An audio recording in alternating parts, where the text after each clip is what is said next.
After a late practice on Monday and the fellas being off yesterday, the Detroit Lions were back at it again for their last open practice for fans. And I'm sure beat writers, well, I'm not sure, but hopefully beat writers will get to go there. If not, we won't have any information able to come out of camp. But I really wanted to go today, but my wife is still not feeling well, and I was not able to make it. And I'm trying to make sure I don't have it myself. So to all who went to training camp, shout out to you guys. And let me shout out this guy real quick because I want to show him some love. Shout out to RPD. Our videos on Twitter was keeping me up to date with everything happening from training camp. So let's get some housekeeping stuff out of the way.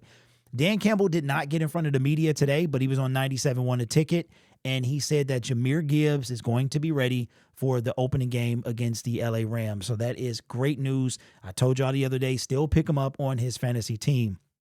So that is great. No need. It's amazing how much of an impact this kid made on us and our team during the past year. I mean, nobody's talking about that Jahmyr Gibbs is a reach anymore. But let's get into training camp observations coming from Tim Twentyman.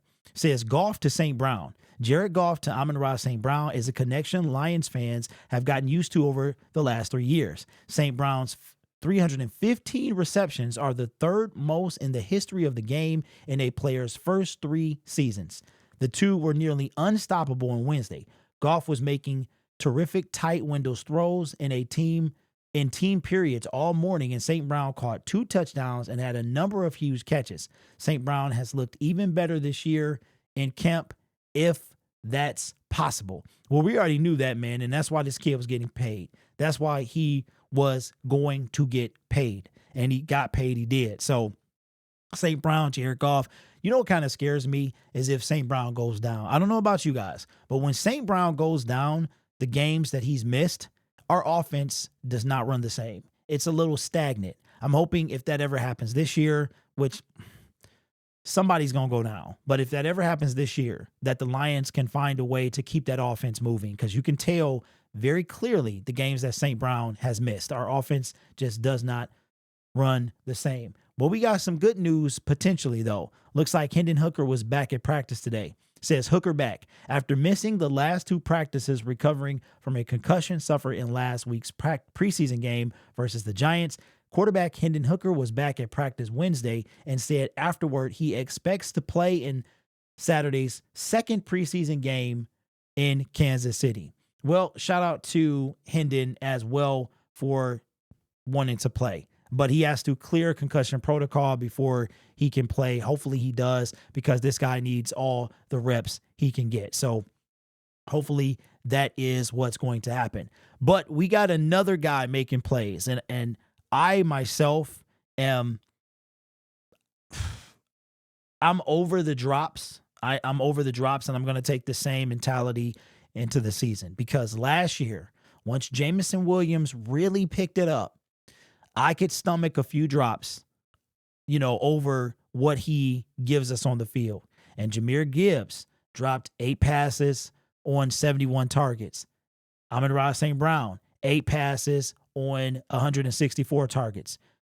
Jameson Williams is going to drop some balls. But I tell you what, on the other side of that, we know what he's capable of. So I can definitely trade one off for the other. Speaking of Jameson Williams catching balls, it says catch of the day. Wide receiver Jameson Williams made a terrific diving catch in the corner of the end zone for a 2-point conversion that won the team period for the offense. It came right in front of the fans, and they let Williams know they appreciated the effort. So Jameson Williams, man, making plays exactly what we expected him to do. Now, speaking of wide receivers, the Detroit Lions, in my honest opinion, are in a situation. They really are. Antoine Green has been waived. There's a possibility he clears waivers. We should hear something about that today or in the next couple of days at least. Okay, and we have other guys on our team. But Dan Campbell said, and I wish I heard this. I saw the tweet today that he sent a firm message to, again, he was on 97.1 The Ticket, and that he sent a very, a stern firm message to the wide receivers. I don't know exactly what it was because I didn't get to hear the call. That'll probably come out later today. And if it does, if it's available on 97 The Tickets, a YouTube channel, we would definitely be taking a look at that. But who's going to step up? Wide receiver 1, St. Brown. Wide receiver 2, Jameson Williams. Wide receiver 3, Khalif Raymond. There's no doubt about that. Who is going to step up and be wide receiver 4 or 5? Now, let's just say we carry 6. You're talking about half of the receiving core is not even determined yet and may not even be on the team. Now, I saw a graphic the other day, or it was this morning. I can't remember what it was from. Could have been a 33rd team or some other outlet, that the Detroit Lions, according to this outlet, have the worst wide receiving core in the NFC North. That kind of sucks. But I thought about it and I said, they're probably just taking wide receivers. We're not including Sam Laporta or Jahmyr Gibbs, right? And I think there is some validity to that. I mean, if you look, you got Keenan Allen with the Bears, you got DJ Moore, right? Those are just 2 guys. Then you go to Jordan Addison, and you also have Justin Jefferson, right? So then you get to the Green Bay Packers, and they got a bunch of wide receivers. They may not all be, or may not have a true number 1, but they got a bunch of wide receivers. We don't have anything past 3. And no disrespect to Khalif, but, you know, that's the situation. Here's what Tim had to say about the wide receiver position. It says, someone new every day. It seems every practice there's a new wide receiver who steps up in search of the number 4 and number 5 wide receiver spots. Wednesday, it was Kaden Davis. Davis spent last year on the Cardinals practice squad. He's had a really nice camp, putting himself in the conversation for inclusion on the roster. He had a couple of big catches in team periods, including a touchdown reception from Hooker. The next 2 weeks are going to be huge for that group of receivers, all vying for a roster spot. Now, I have a feeling that Kaden Davis is going to kind of fall under that Chase Cota, Dylan Drummond situation, where we really thought that they were going to make the team. And Chase didn't. Neither did Dylan, but then, excuse me, Dylan was then pulled back on the practice squad or something like that. And I remember watching the team because me personally, I think Chase Cota should have made it over Antoine Green. I think Antoine Green being a 7th round pick protected him, even though, in my opinion, from what I saw, it shouldn't have. So I don't know. I truly feel like we're going to get a wide receiver, and that wide receiver is going to come from the Houston Texans. They have way too many wide receivers. And we've gone over their list before. They got about 8 or 9 guys who could be starters. You know, we'll see. But we'll be keeping an eye on that. I'm surprised no major person has been cut from the roster, like the Texans roster. But, you know, the closer we get, the more people will be cut. So the Lions were in their last situational football drill in Allen Park in front of fans, and here's how that went. It says situational football. I really like the situational drill head coach Dan Campbell put the team in to end practice. The offense got the ball at their own 30-yard line, down 23-14 with 2 minutes and 42 seconds on the clock. If they scored on the first possession, they'd simulate recovering an onside kick and give them a chance to win.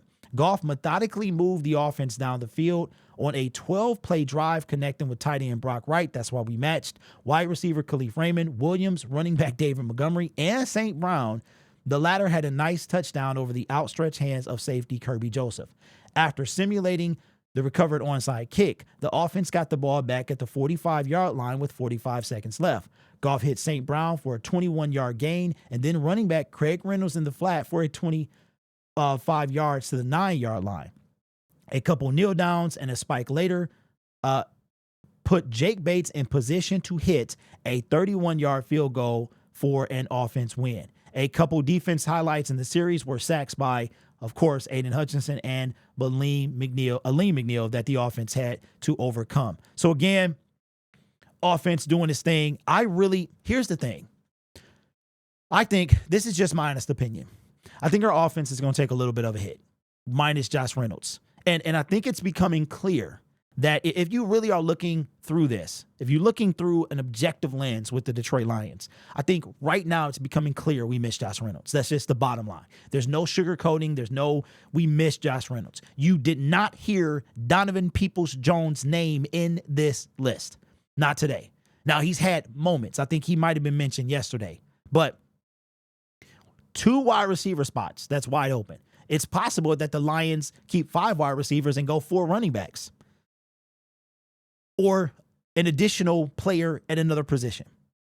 The Detroit Lions, I think our offense takes a slight hit if we do not find a suitable Josh Reynolds replacement. Now, remember Dan Campbell, and if you listen to Dan Campbell and you listen to the press conferences, there's some concern there, in my opinion. He's challenging these wide receivers to step up. And the fact that there's a new person every day is concerning to me. Now, the fact that we have 2 spots left and about 5 or 6 bodies legitimately vying for those 2 spots.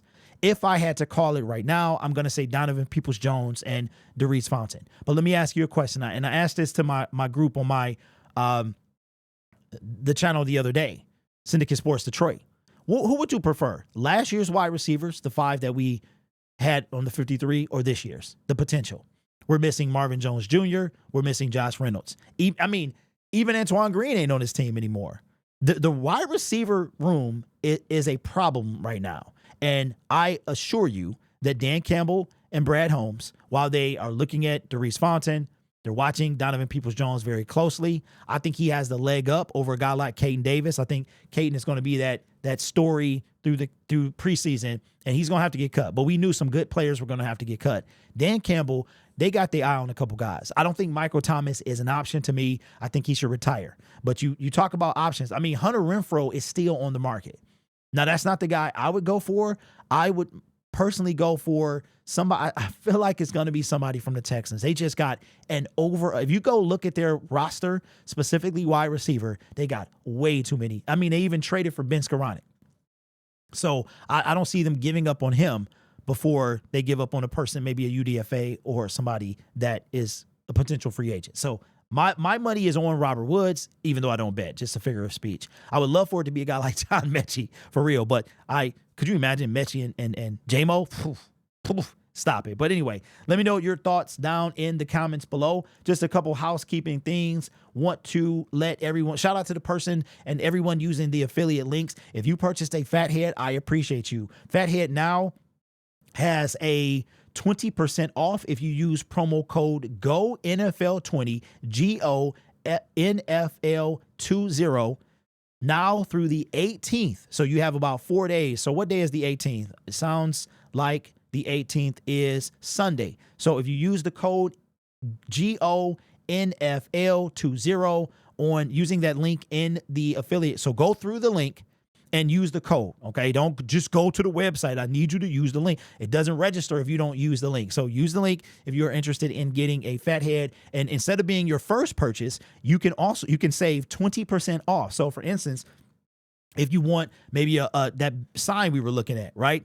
You can get 20% off that. So just for the record, if you spend $200, you're going to save $40 off your Fathead purchase. So again, use the link in the description and use promo code GONFL20 and you will get 20% off even if you are a returning customer. All right. So I did pretty good. I really tried. The reason that I don't plug this every single video is I don't try to do that. That's why I have this banner down here to kind of give you a nice little reminder. The links will always be there and I will always appreciate if you use them. It is free for you, but it gives me a little something. For those of you who don't know, I am trying to be inside of a studio in 5 years, not Studio B, but Studio S, one on an actual public street. I'm scouting locations right now. My goal is to give you the genuine Detroit authentic feel. A guy from Detroit, not a rich dude sitting in the building he's on with, a couple of knuckleheads, right? So hopefully you guys can help me out